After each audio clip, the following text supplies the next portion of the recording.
안녕하십니까. 국세통 안정환 실장입니다. 오늘은 찬스라는 책을 소개해 드리겠습니다.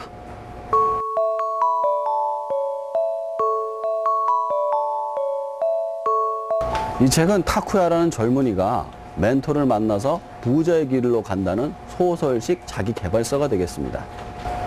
이 책의 주인공 타쿠야는 중고차 매매상을 하고 있는 그런 젊은이였습니다. 30살이었는데요. 24살 때 대학을 중퇴하고 막바로 생계전선에 뛰어들었죠. 하지만 잘 팔리지가 않아서 항상 고민이었습니다. 그런데 어느 날 자신이 꿈꾸던 빨간색 컴포터블을 보게 되죠. 이 자동차를 보는 순간 야, 나는 언제쯤 이런 자동차를 몰 수 있을까라고 생각을 하고 있었는데 갑자기 뒤에서 누군가 다가오는 거예요. 다가오면서 그 사람이 이렇게 물어봐요. 혹시 이거 당신 차예요? 그 물어보는 사람을 보니 아니 뭐 이런 사람이다 이렇게 생각하다가 딱 생각하는 게 그겁니다. 이 사람한테 차를 갖다 팔아야 되겠다. 그래서 그 앞에 있는 컨버터블 빨간색 스포츠카에 대해서 쫙 설명을 해줍니다.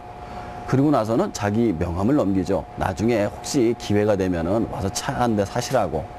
근데 이 남자가 뜬금없이 이런 질문을 합니다. 당신은 인생에 성공하고 싶습니까? 사업에 성공하고 싶습니까? 타쿠야는 뭐 이런 놈이 다 있어 하면서도 나는 일단 사업에 성공하고 싶습니다. 일단 차를 많이 팔아야지 인생에서 성공할 수 있는 거 아닙니까? 그러더니 그 사람이 갑자기 그래요? 그러더니만 그 빨간 스포츠카를 몰고 가버렸어요. 타쿠야는 굉장히 창피했죠. 그 차주인 앞에서 아는 척을 했고 그 사람한테 뭐 사업에 성공한 이딴 소리를 했으니까요. 하지만 왜 그 질문을 했는지 도저히 궁금해 참을 수가 없었습니다. 그래서 그 사람을 찾아가서 왜 그 질문을 했는지 물어보게 되죠. 그 빨간 스포츠카의 주인은 대답을 해줍니다. 사업에 성공을 했어도 인생에서 실패한 사람은 얼마든지 있다. 만약에 사업에 실패를 하더라도 인생에만 성공을 한다면 잘 살 수가 있지만 그 반대의 경우는 힘들다. 만약에 설사 사업에 성공했다 하더라도 인생에 실패하면 사업조차 실패하게 된다는 이야기를 해줍니다. 그래서 타쿠야는 묻죠. 그러면 어떻게 해야지 인생에서 성공할 수가 있습니까? 스포츠카의 주인은 얘기를 해줍니다. 네가 숙제를 2가지를 해온다면 내가 그것을 가르쳐 주겠다. 그 첫 번째 숙제가 바로 그겁니다. 흑자를 내는 기업의 사장을 10분을 만나 뵙고 오게 되면은 내가 그때 2번째 숙제를 내주겠다고 이야기를 합니다. 그래서 타쿠야는 숙제를 시작하기로 하죠. 첫 번째 숙제를 받은 타쿠야는 굉장히 당혹스러웠습니다. 내가 아는 부자가 없었기 때문이죠. 그래서 주변을 수소문을 해서 흑자가 내는 기업을 찾고 그 사장님 댁을 찾아갑니다. 무조건 쳐들어가서 이야기를 하죠. 제가요 이런 일로 왔는데 좀 인터뷰 좀 해줄 수 있을까요? 이렇게 물어봤는데 웬일로 흔쾌히 응답을 하시는 겁니다. 그래서 들어가서 이런저런 얘기를 물어보는데 처음에는 어떤 성공 법칙 같은 것을 얘기해 줄 거라고 생각을 했지만 그런 얘기는 전혀 없었어요. 얘기를 해주는 게 자기 실패했던 이야기들. 내가 이래서 사업을 말아먹었고 저래서 사업을 말아먹었고 쭉 얘기를 해줍니다. 그러면서 그때의 그것으로 인해서 내가 이렇게 됐다. 하지만 난 한 번도 내 성공에 대해서 의심을 해본 적이 없다. 이런 얘기를 해줍니다.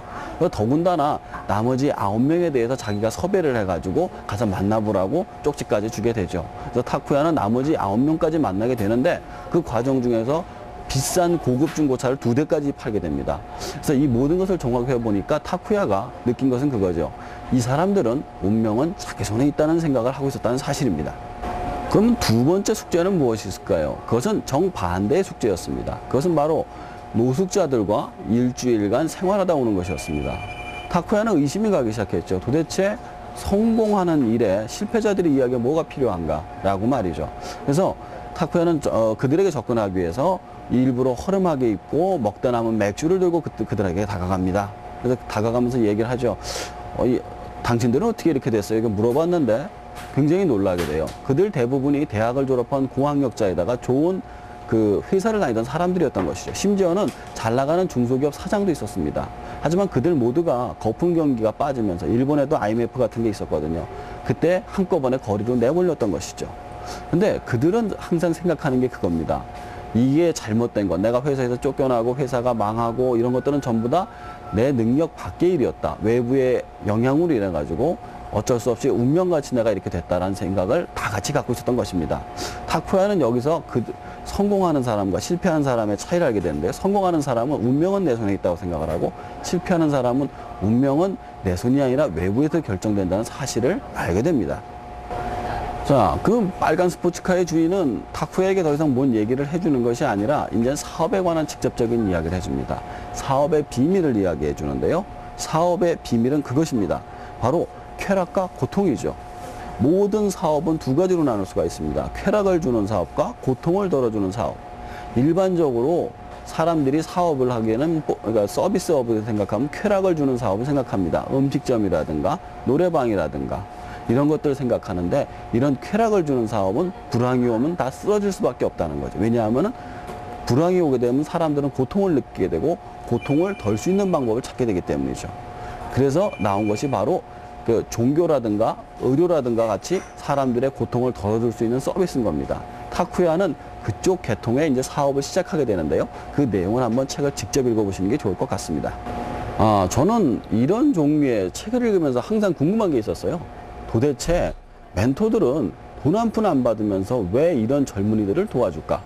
하지만 이 책의 끝에 그 얘기가 나오더군요. 아무리 자신이 훌륭해도 주변에 훌륭한 사람들, 같이 부자가 없으면 힘들다는 것이죠. 결국 이 책에서도 그 멘토는 자신을 보호하기 위해서 성공할 수 있는 사람을 키웠던 것입니다. 그래서 혼자만의 성공이 아니라 주변 사람도 같이 성공할 수 있는 그런 길을 찾는 것이 맞는 것 같습니다.